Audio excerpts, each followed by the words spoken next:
O conceito de empreendedorismo cultural tem muito a ver hoje com a área de economia criativa. E antes fazer uma ressalva, muitos autores dessa área têm pensado um pouco nesse empreendedorismo como formas de oportunidade de negócio e não como formas de precarização do mercado de trabalho na área cultural. Então, é preciso fazer essa reflexão antes da gente começar a falar de empreendedorismo.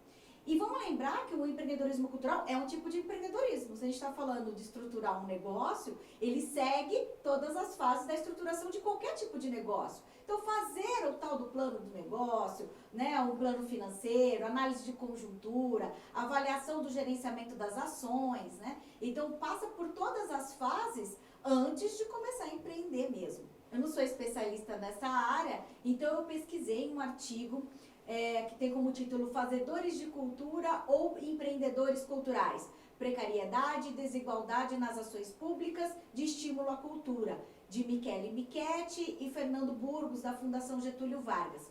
E esses autores fazem uma interessante divisão dos tipos de empreendedores culturais que nós temos no Brasil hoje. O primeiro tipo, que é o empreendedor cultural por necessidade. Esse tipo de empreendedorismo diz respeito justamente aos indivíduos ou grupos que vivem em situação precária, de vulnerabilidade socioeconômica, ou seja, são trabalhadores da cultura ou de áreas periféricas, de regiões metropolitanas ou de regiões consideradas locais com relação aos centros nacionais ou globais que são consagrados e legitimados na área cultural.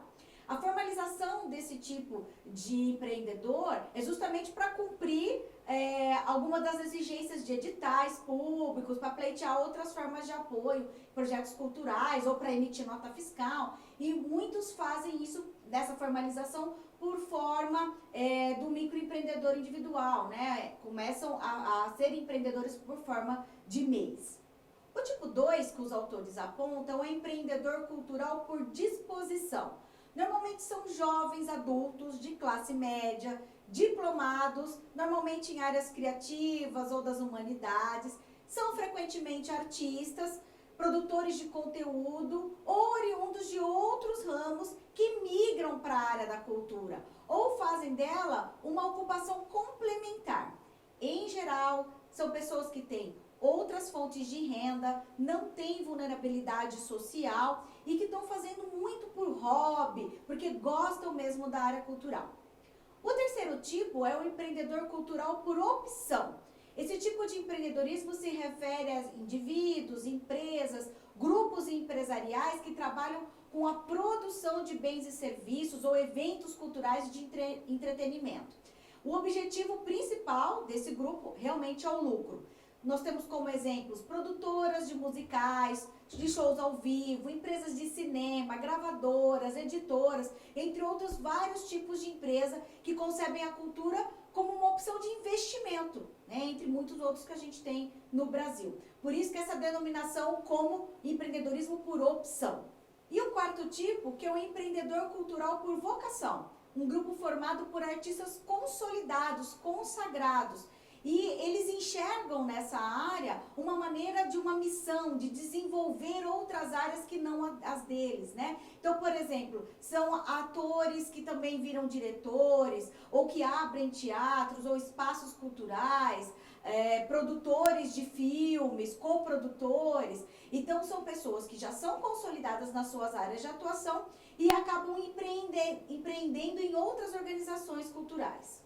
Agora, alguns exemplos de empreendedores culturais. Eu sou do interior de São Paulo, então conheço alguns empreendedores culturais mais daquela região.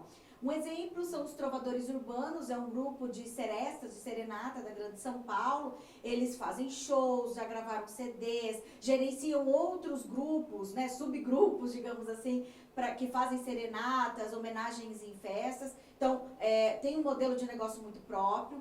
A gente tem o grupo de teatro Geraldos, de Campinas, que descobriu maneiras muito interessantes de se autossustentar, de se autoproduzir. Então, além de participar de editais de fomento, eles também fazem parceria com iniciativa privada, né, buscam outras formas de gerenciar os seus custos. E, por fim, os coletivos culturais. A gente tem um exemplo muito legal, que é a Cooperifa, em São Paulo, que é uma cooperativa de poetas e produtores da periferia de São Paulo, que organizam eventos como slams, saraus, além de cooperativas já consolidadas no cenário paulista, como a Cooperativa Paulista de Teatro e a Cooperativa Paulista de Dança.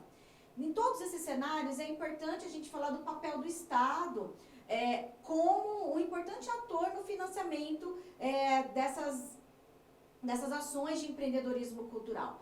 E aí a importância de a gente ter diversos tipos de editais, muito democráticos, para diferentes regiões, para diferentes tipos de espetáculos e diferentes portes de espetáculo, de companhias e de grupos e de indivíduos. Né? A democratização do empreendedorismo cultural também tem a ver com a democratização desse processo de financiamento da cultura no Brasil.